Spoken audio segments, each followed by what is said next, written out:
ГСП онлайн. Городские новости сейчас.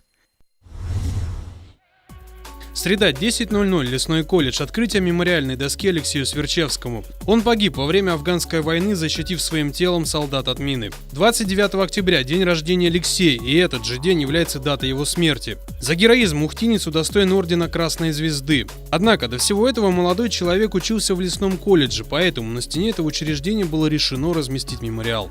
На открытие пригласили его родных – сына, сестру, маму. Человек же до той поры, пока жива память о нем. Я очень благодарна ребятам, афганцам, которые не забывают наши семьи. Это их заслуга в том, что установлены памятные доски в школах и устанавливаются в учебных заведениях. Еще две мемориальных доски открыли на здании школы в поселке Водный. Мемориал посвящен ветеранам современных войн Василию Пивовару и Сергею Баранову. Они участвовали в чеченских кампаниях. Ранее на школе уже была доска с их именами, но без фото. На новые плиты из черного гранита их добавили, и теперь памятный ансамбль завершен. Но это нужно не только ему, это нужно молодым ребятишкам, чтобы воспитывали их на примерах.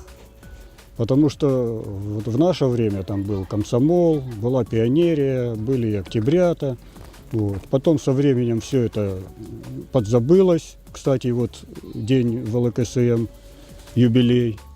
Так вот, все это забылось, а ребятишек надо на чем-то воспитывать. 3 мемориальные доски далеко не последние в Ухте. На днях появится еще одна на одном из корпусов УГТУ, а в ноябре их будет еще больше. К юбилею создания Ухтинского союза ветеранов Афгана и событий в Чечне планируется открыть 6 мемориалов погибшим солдатам.